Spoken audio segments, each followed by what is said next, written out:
নমস্কার। যুক্তি তর্ক সঙ্গে অর্কই আপনাদের স্বাগত। আপনাদের সঙ্গে আমি অর্কপ্রভ সরকার। এই প্রতিবেদন যখন আপনারা দেখবেন তখন তৃণমূলের প্রার্থী তালিকা হয়তো প্রকাশিত হয়ে গেছে। আমি প্রকাশিত হওয়ার আগেই এই প্রতিবেদন আপনাদের জন্য রেকর্ড করছি। প্রার্থী তালিকা প্রকাশিত হওয়ার পর খুঁটিয়ে দেখতে হবে কতজনের বদল হলো, নতুন কি চমক হলো, ইত্যাদি ইত্যাদি। সে সম্পর্কে পরে বিস্তারিত আলোচনা করা যাবে। শুভেন্দু অধিকারী, আমি অনেকদিন আগেই বলেছিলাম যে তিনি ভবানীপুরে দাঁড়াচ্ছেন, নন্দীগ্রামেও দাঁড়াবেন।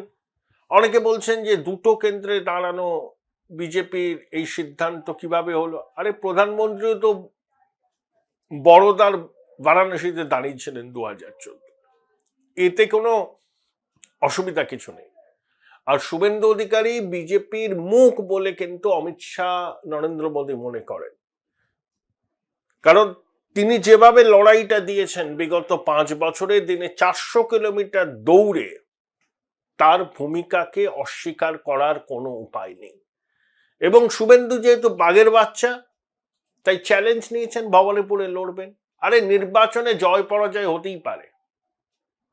1,59,000 ভবানীপুরে বর্তমানে ভোটার, কমে গেছে। 47 এমনি বাদ গেছিল, 14,000-এর বেশি এখনো তো অ্যাডজুডিকেশনে আছে। 8টা ওয়ার্ডের মধ্যে 5টা বিজেপি লিড নেয়, 3টেতে তৃণমূল নেয়। তার মধ্যে 77-82 হচ্ছে ফিরাদ হাকিমের নিজের নির্বাচনী কেন্দ্র, মানে পুরসভায় বিপুল লিড নেয়। সেখানে প্রচুর নাম বাদ গেছে। লড়াইটা কিন্তু তুল্য মূল্য।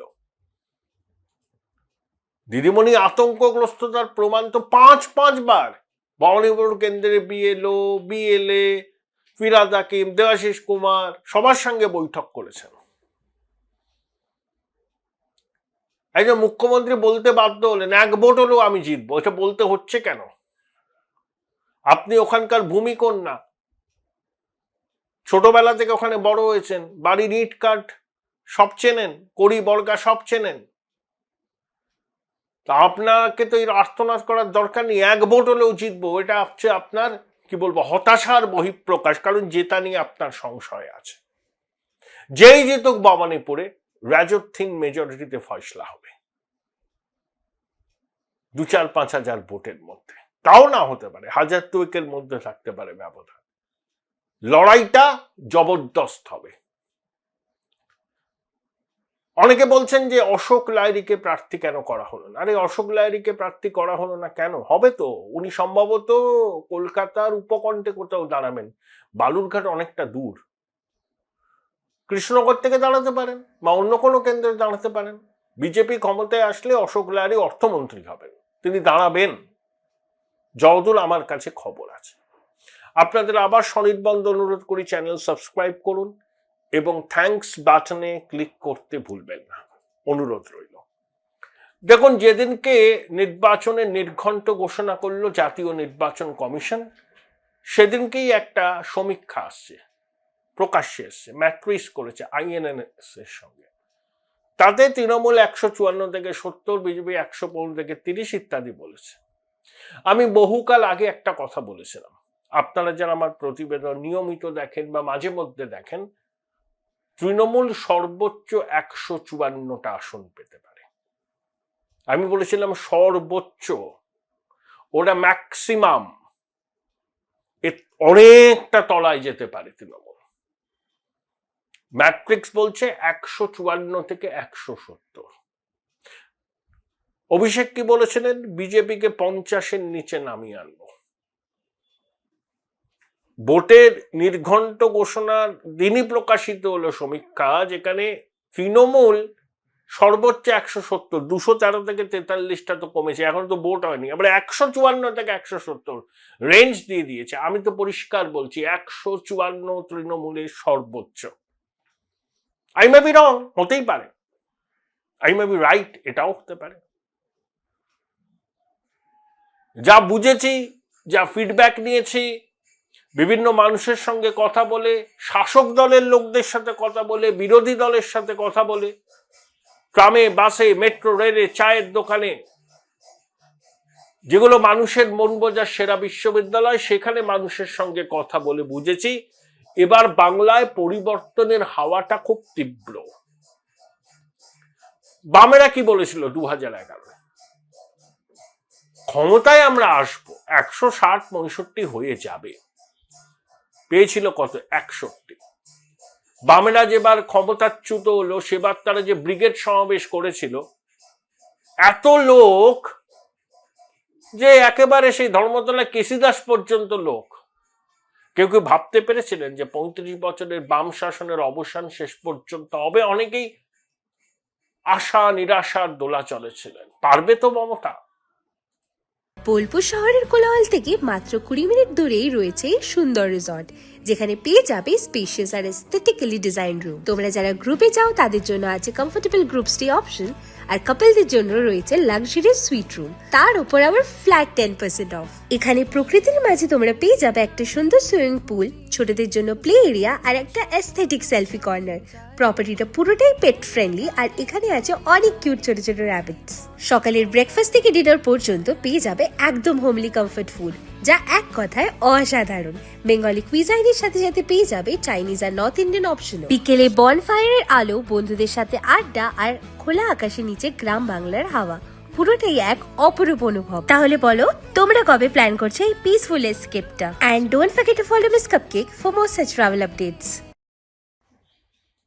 তখনও বলেছিলাম বাংলায় আওয়াজ উঠেছে যাও সিপিএম যাও। সিপিএম ধরতে পারেনি, কারণ মানুষের সঙ্গে শেষের দিকে তাদের জনসংযোগ কমে গেছিল। ব্রাঞ্চ লোকাল থেকে মন গড়া রিপোর্ট তারা পাঠাতো, সেইটার উপর ভিত্তি করে নেতারা প্রেডিকশন করতেন।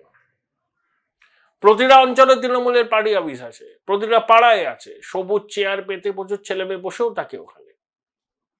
আমার পাড়ায় যারা তৃণমূল করে তাদের সঙ্গে আমার খুব সদ্ভাব আছে, প্রত্যেকটা ছেলে ভালো।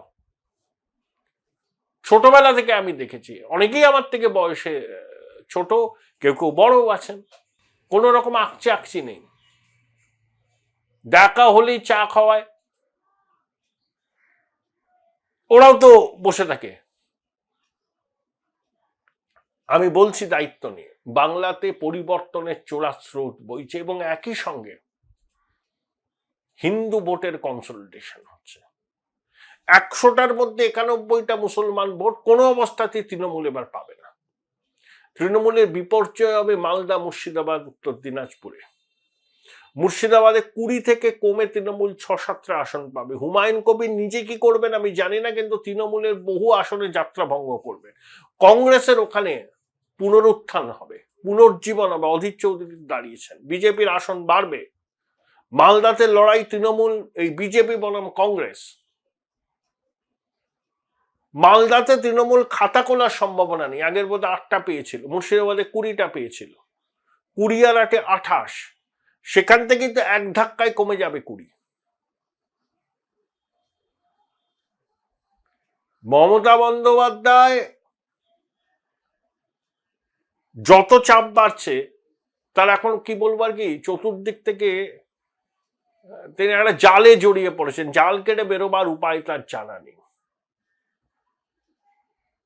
ওই সমীক্ষা বলছে তৃণমূল বিজেপির ভোটের পার্সেন্টেজ, মানে তৃণমূল 100% বেশি ভোট পাবে বিজেপি। এই মুহূর্তে ভোট হলে, লোকসভায় বিজেপি পেয়েছিল 39% ভোট, সেটা দাঁড়াবে 44% এই মুহূর্তে ভোট হলে। আর 100টার মধ্যে 65টা হিন্দু ভোট বিজেপির ঝুলিতে যাবে এখনো অবধি। আর যখন প্রথম ভোটটা হবে এপ্রিল মাসের 23 তারিখে, তখন এটা বিজেপির দিকে আরো এক্সট্রা 2% সুইং হয়ে যাবে না তো? প্রতিষ্ঠান বিরোধিতার সুইং, তাতে বিজেপির পার্সেন্টেজ অফ ভোট 46, আসন সংখ্যা 180, তৃণমূল নেমেও যেতে পারে অ্যাকশন নিয়েছে। যখন মানুষ হৃদয়ে পরিবর্তনের আকাঙ্ক্ষা নিয়ে লাইনে দাঁড়ায় না, তখন তারা সব হিসেব নিকেশ ওলট পালট করে দেয়। তৃণমূলের একেবারে একনিষ্ঠ সমর্থক, বিজেপির একনিষ্ঠ সমর্থক, তারা কিন্তু ভোটের ভাগ্য নির্ধারণ করেন না, করেন হচ্ছে ওই সাইলেন্ট মেজরিটি, যাদের অনেকেই এখন হৃদয়ে পরিবর্তনের আকাঙ্ক্ষা ধারণ করছে।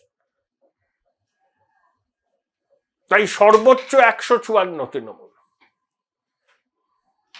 হতেও পারে যদি পরিবর্তনের পক্ষে সুনামি দেখা দেয় বা চোরাস্রোত শেষ পর্যন্ত সুনামিতে রূপান্তরিত হয়, তাহলে তৃণমূল 100 নিচে নেমে যেতে পারে। আরে রাজনীতিতে সম্ভব হয় সব। বামেরা যদি 235 থেকে 61-তে আসতে পারে, তা তৃণমূল 213 থেকে 100 নিচে আসতে পারে না? যাদবপুরে যদি বুদ্ধদেব ভট্টাচার্য আনকোড়া মনীশ গুপ্তর কাছে 20,000 ভোটে হারেন, কেউ ভেবেছিলেন? তৃণমূল ভেবেছিল যে বুদ্ধবাবু হারবেন? কেউ প্রার্থীও দিয়ে চাইছিল না, মনীশবাবু ভলেন্টিয়ার করেছিলেন। ফলাফল কি হয়েছে আমরা জানি। ভবানীপুরেও যদি এরকম কোনো অঘটন ঘটে, আশ্চর্য হবেন না। অঘটন চিরকালই ঘটে। ভবানীপুরে যদি ঘটে, আমি অন্তত তাতে বিশেষ চমকিত হব না। যাদবপুরে যেটা 2011-এ ঘটতে পারে, 2026-এ ভবানীপুরেও সেটা করতে পারে। দেখা যাক জনদেবতা কাদের পক্ষে রায় দেয়।